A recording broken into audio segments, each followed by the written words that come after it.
네, 오늘 함께 나누실 하나님의 말씀은 이사야서 53장 1절에서 6절까지 말씀입니다.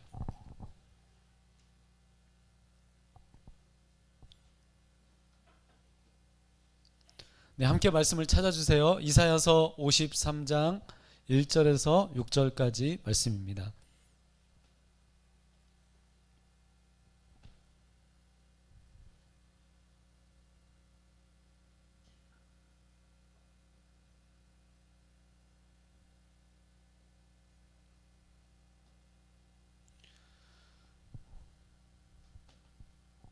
네, 잠깐이라도 말씀을 찾아주시고요.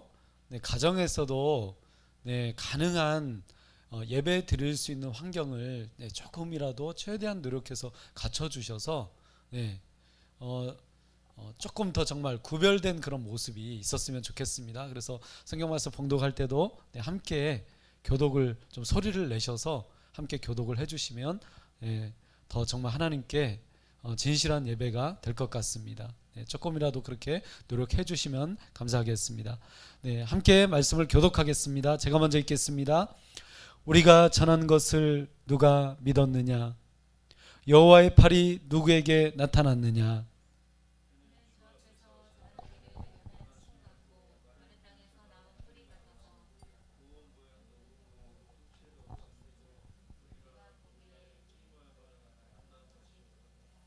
그는 멸시를 받아 사람들에게 버림받았으며 간고를 많이 겪었으며 질고를 아는 자라. 마치 사람들이 그에게서 얼굴을 가리는 것 같이 멸시를 당하였고 우리도 그를 귀히 여기지 아니하였도다.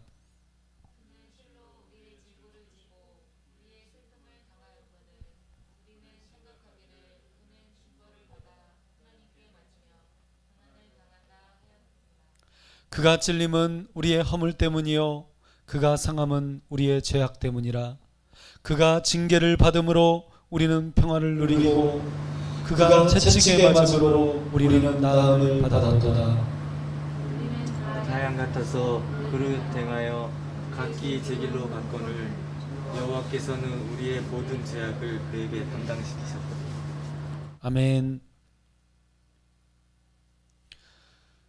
여러분, 제가 지난주 교회 소식지에 함께 나누었던 글이 있습니다.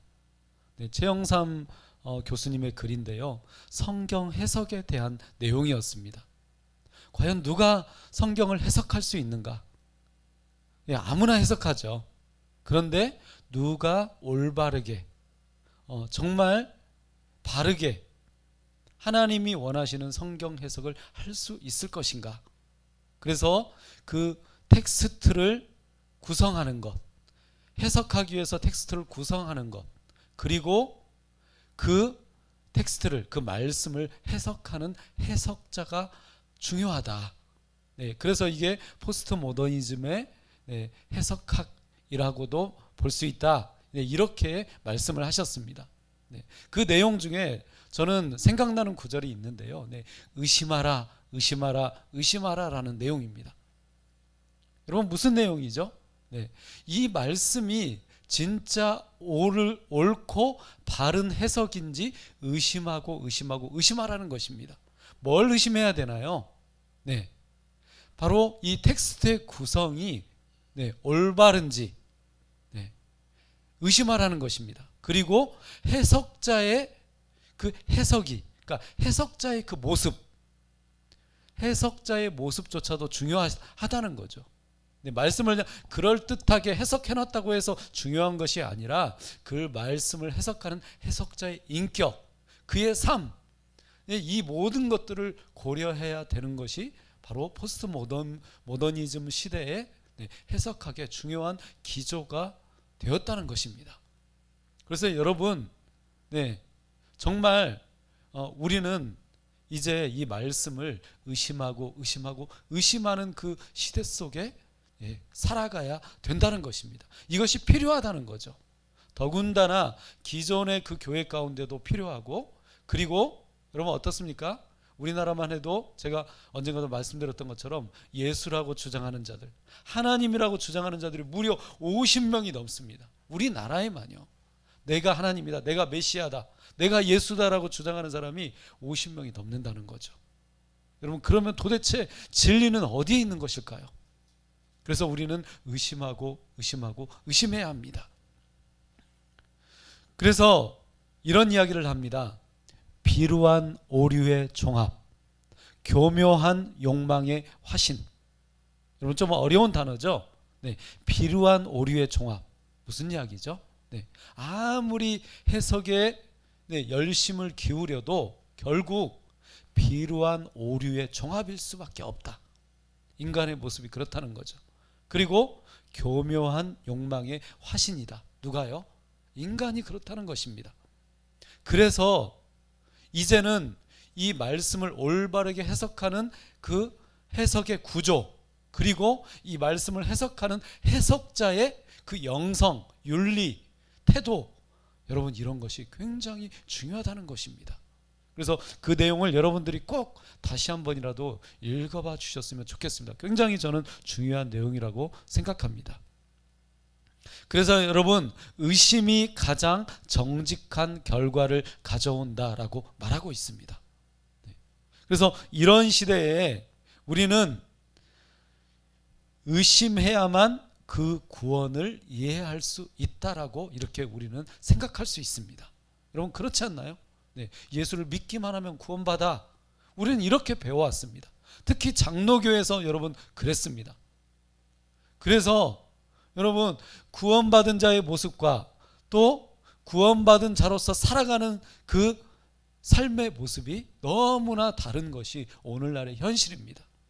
그래서 제가 어제도 잠시 이 SNS 페이스북에 그 내용 글들을 읽다 보니까요, 아주 심각합니다.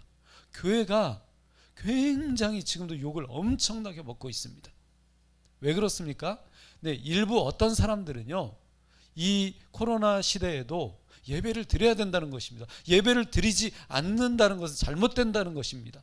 그래서 모이는 일에, 그래서 심지어 막 지하에 모여서 카타콤처럼 거기에서 모여서 예배를 드려야 된다는 것입니다. 순교자의 각오로 예배를 드려야 된다고 말하고 있습니다. 여러분, 얼마나 멋진 이야기입니까? 그래야 되겠죠. 그런데 여기는 함정이 숨어 있습니다. 코로나 시대라는 것입니다. 이 코로나 시대가 또 우리가 모였을 때 질병을 전파하게 된다는 거죠. 실제로 그래서 많은 이 교회 모임들을 통해서, 기독교 단체들의 모임을 통해서 어떻게 되었습니까? 네, 많은 확산들이 일어났습니다. 그래서 여러분, 우리는 의심해야만 그 구원을 이해할 수 있다는 이 말에 대해서, 의심하라, 의심하라, 의심하라는 것에 대해서 성경 해석학뿐만 아니라 우리의 구원의 모습까지도 우리는 의심해봐야 된다는 것입니다. 자, 한번 옆 사람에게 한번 얘기해 줘 보세요. 의심하라, 의심하라, 의심하라. 한번 얘기해 주세요. 네, 굉장히 좀 어색하죠? 아니, 나를 의심해? 여러분, 그런데 의심을 해봐야 된다는 것입니다. 오늘 이 말씀을, 이 생각을 가지고 오늘 말씀을 함께 나누도록 하겠습니다. 자, 1절과 2절 말씀, 좀 서론이 오늘 길었습니다. 1절과 2절 말씀을 함께 한 목소리로 읽도록 하겠습니다. 시작.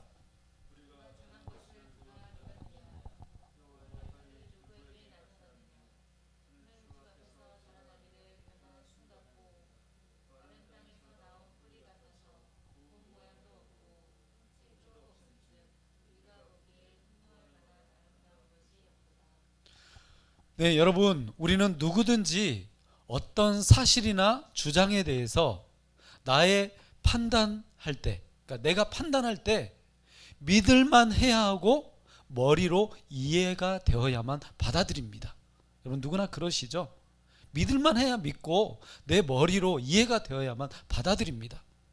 믿을만 하지 않는데도 믿고 이해가 되지 안 되는데도, 이해가 안 되는데도 믿는 사람은, 그것을 받아들이는 사람은 거의 없습니다. 더군다나 아무런 가능성이 없는 주장이나 근거가 없는 황당한 이야기를 할 때 더욱 그 사람의 주장을 쉽게 받아들인다는 것은 정말 있을 수 없는 일입니다. 여러분, 제가 보기에 1700여 년 전 바로 이사야의 주장이 그런 황당한 주장이었습니다. 이사야의 주장은 쉽게 믿거나 받아들이기에 너무나 황당한 주장이었다는 거죠. 그런데 이사야는 오늘 이 말씀에서 우리가 전한 것을 누가 믿었느냐, 전에 우리가 읽었던 이 말씀에도 이런 비슷한 내용이 있었죠. 오늘 1절 말씀에도 우리가 전한 것을 누가 믿었느냐라고 오히려 반대로 질문하고 있습니다. 여러분, 우리가 받아들이기에 이사야의 이 예언은 굉장히 황당했는데, 그런데 이사야는 오히려 거꾸로 이야기합니다. 우리가 전한 말씀을 누가 믿었느냐라고 이렇게 묻고 있습니다. 그래서 이사야는 자신의 주장을 믿지 못하는 자들에게 왜 이렇게 반대로 질문하고 있는지 우리는 한번 생각해 보아야 합니다. 당시 이스라엘 백성이 생각하고 기다렸던 구원자는 여러분 어떤 구원자였나요? 이 바벨론의 포로에서 자신들을 구원할 독립운동가였습니다. 지금 여러 가지로 상황이 악화되었기 때문에 누군가 우리를 구원해 줄 자, 바로 그 자는 어떤 사람이어야 되겠습니까? 독립운동가야 된다는 거죠. 그래서 당연히 힘과 권력을 가진 자, 그리고 군대를 이끌 만한 자, 군대를 일으킬 만한 자였다는 것입니다. 그런데 여러분, 이사야가 깨달은 하나님의 계획은 전혀 예상하지 못한 이상한 계획이었습니다. 한번 따라서 해볼까요? 이사야가 깨달은 하나님의 계획은 이상한 계획이었다. 그래서 2절 말씀을요, 이 공동번역 성경으로 한번 읽어드리겠습니다. 그는 메마른 땅에 뿌리를 받고 가까스로 돋아난 햇순이라고나 할까? 늠름한 풍채도 멋진 모습도 그에게는 없었다. 눈길을 끌만한 볼품도 없었다. 여러분, 2절 말씀을 공동번역 성경으로 읽어보니까 조금 더 좀 뭐라고 할까요? 좀 친근하게 우리가 좀 읽을 수 있는 것 같습니다. 늠름한 풍채도 멋진 모습도 그에게는 없었다. 눈길을 끌만한 볼품도 없었다. 지난주에도 이 말씀을 함께 나눴었는데요. 여러분, 지금 이사야가 예언하는 구원자는 메마른 땅에서 가까스로 죽지 않고 돋아난 아주 작은 요만한 새싹과 같습니다. 그래서 모양, 풍채, 아름다움이 이런 단어들이 말해주고 있는 이 구원자, 이 메시아의 모습은 어떤 모습입니까? 이 메시아의 모습을 보니까 그가 혐오감을 주는 외모를 가지고 있었다는 것입니다. 그래서 여러분, 제가 지난주에도 말씀드렸던 것처럼 어떤 해석자들은 이 말씀에 대해서 예수님이, 그러니까 우리가 성화를 통해서 예수님의 얼굴을 보잖아요. 근데 그건 상상한 거잖아요. 그런데 상상한 것처럼 그런 모습이 아니라 굉장히 혐오감을 주는, 굉장히 못생긴 모습, 매력을 줄만한 그런 외모가 전혀 없었다라고 이렇게 해석하는 해석자도 있습니다. 그래서 이 말씀을 다른 방향에서 해석하는 해석자들이 대부분인데, 그런데 이 말씀을 해석할 때 모양, 풍채, 아름다움 이런 단어들이 말해주고 있는 것은 이 메시아의 모습은 혐오감을 주는 외모, 약하고 초라한 모습, 그리고 하나님의 영광이 전혀 드러나지 않는, 전혀 눈에 띄지 않는 눈길을 끌만한 볼품 없는 자, 그러니까 눈길을 끌만한 모습이 전혀 없는 자라고 이렇게 말씀하고 있다는 것입니다.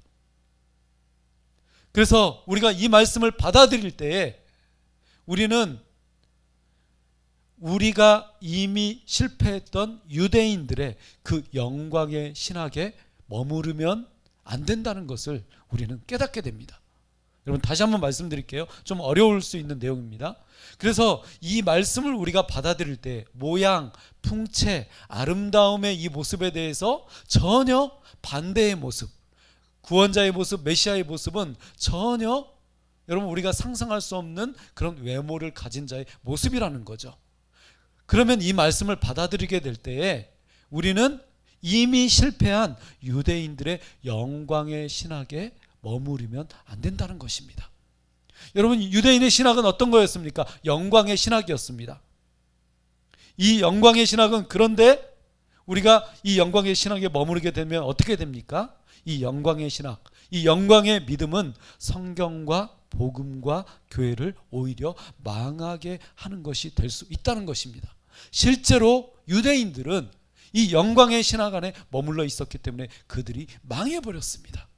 우리는 이것을 주목해서 보아야 합니다. 두 번째로 말씀을 보겠습니다. 3절 말씀, 3절 말씀을 함께 읽도록 하겠습니다. 3절입니다. 시작.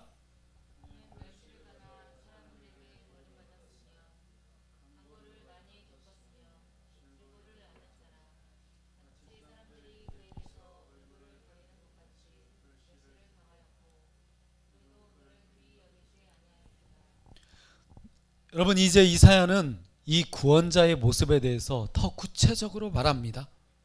하나님이 계획하시고 말씀하신 구원자는 사람들이 보기에 전혀 무엇인가 기대할 수 없는, 형편없는, 혐오스러운, 초라한 구원자의 그 모습일 뿐만 아니라 간고와 질시와 질고와 멸시를 겪은 자입니다. 그래서 오늘 말씀해 보니까 간고, 질고, 멸시라는 단어가 눈에 띕니다. 여러분, 간고는 어떤 내용인가요? 죽음에 이를 만한 상처를 받은 자. 그러니까 이 상처 때문에 죽임을 당하는 자.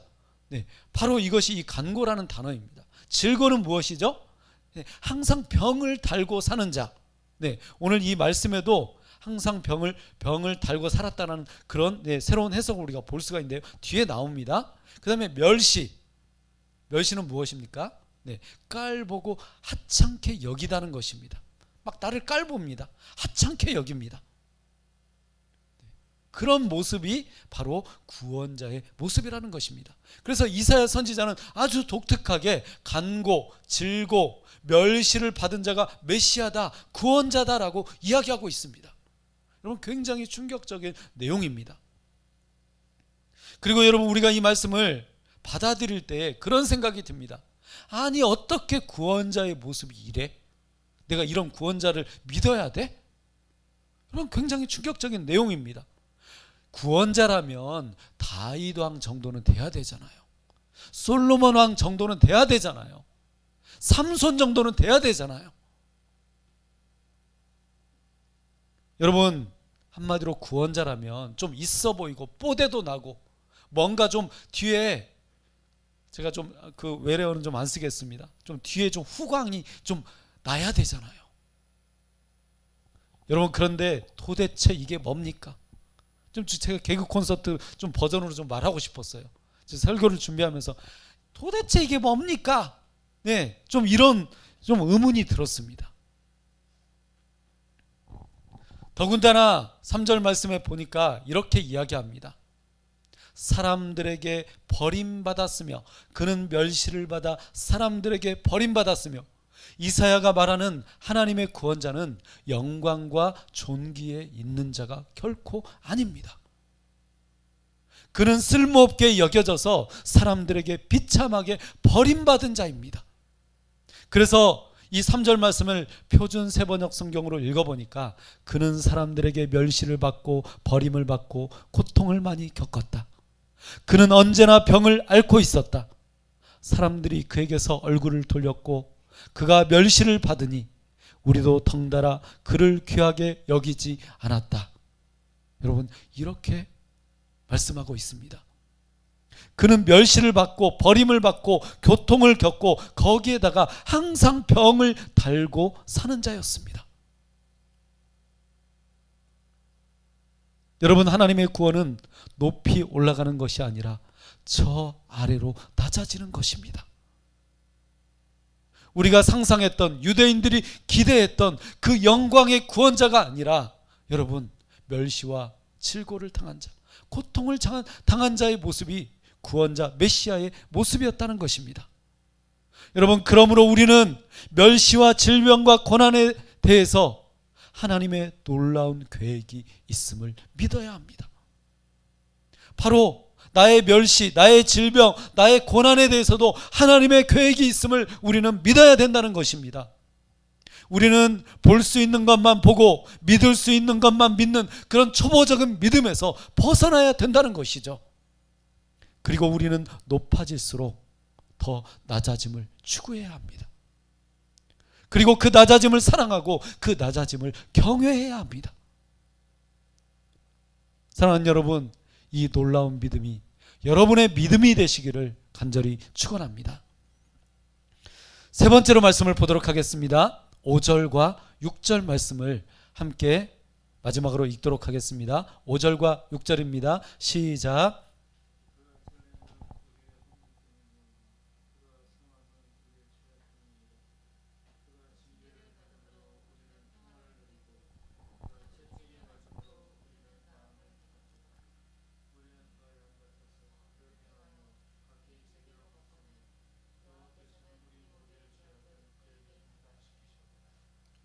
여러분, 우리가 5절과 6절 말씀을 잠시만 읽어보아도 놀랍게도 바벨론 포로 시대 이 하나님의 구원은 유대인들의 이 영광의 신학을 침몰시켜 버린다는 것을 우리는 깨닫게 됩니다. 그들이 그토록 중요하게 여겼던 여러분 예배당, 바로 그 성전이 무너지자 어떻게 되었습니까? 예배는 멈추어 버렸습니다. 그리고 그들은 모두 다 뿔뿔이 포로로 잡혀갔을 뿐만 아니라 흩어져 버렸습니다. 그리고 한숨과 원망 속에 하루하루를 살아갈 수밖에 없었습니다. 그때 이사야가 바로 이 말씀을 깨닫게 됩니다. 어떤 말씀이죠? 우리가 방금 읽었던 5절 말씀입니다. 표준 세번역 성경으로 읽어보니까 이렇게 말하고 있습니다. 그러나 그가 찔린 것은 우리의 허물 때문이고 그가 상처를 받은 것은 우리의 악함 때문이다. 그가 징계를 받음으로써 우리가 평화를 누리고 그가 매를 맞음으로써 우리의 병이 나았다. 여러분, 우리가 너무나 잘 알고 있었던 이 이사야서 53장의 이 말씀, 여러분, 이 말씀이 어떤 말씀인가요? 우리가 연결시켜서 읽어보니까, 연결시켜서 이 말씀을 묵상해 보니까, 함께 나누어 보니까 여러분 어떻습니까? 이 말씀이 이해되죠. 이러한 배경과 이런 상황 속에서 이 말씀의 예언이 나온 것입니다. 그래서 여러분, 그의 찔림, 그의 상처는 우리를 위로하고 우리를 치유하고 우리를 구원합니다. 하나님의 평화와 치유는 전혀 새로운 방식으로 임하는 것을 우리는 지금 믿고 볼 수 있어야 합니다.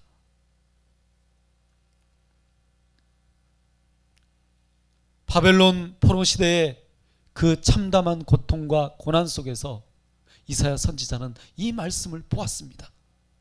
이 말씀은 사람이 보기에는, 우리가 보기에는, 지금도 내가 보기에는 전혀 실현 불가능하고 이루어질 수 없는, 의심할 수밖에 없는 말씀입니다.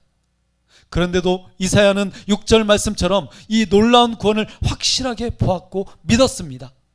6절 말씀 다시 한번 읽어드리겠습니다. 우리는 모두 양처럼 길을 잃고 각기 제 갈 길로 흩어졌으나 주께서 우리 모두의 죄악을 그에게 지우셨다. 표준 세번역 성경으로 읽어드렸습니다. 여러분, 우리는 지금 코로나를 통해서도 깨닫습니다. 우리는 지금 어찌 보면 길을 잃고 제 갈 길로 흩어진 양과 같은 존재라는 것을 알게 됩니다. 그런데 그 어둠의 시간에 하나님은 나의 모든 것을 대신 담당하고 대신 짊어질 볼품없고 초라한 사형수 한 사람을 준비하고 계시다는 것입니다. 그래서 교회는 우리를 대신해서 죄를 짊어지신 예수 때문에, 죄를 짊어지신 그 예수 때문에 새로운 출애굽을 하게 되고, 절망과 탄식과 멸망의 인생, 그리고 멈춤과 흩어짐의 이 코로나 시대, 그리고 그 바벨론 포로기 시대를 지나가게 됩니다. 그러므로 우리는 지금 이사야가 예언하는 전혀 새로운 하나님의 구원자를 다시 보아야 합니다. 보여야만 믿고 믿을만 해야 믿는, 아무도 믿지 않는 이 세상 속에서 나의 모든 죄악을 대신 담당하신 자, 나의 모든 죄를 대신 짊어진 그 예수를 우리는 보고 믿어야 합니다.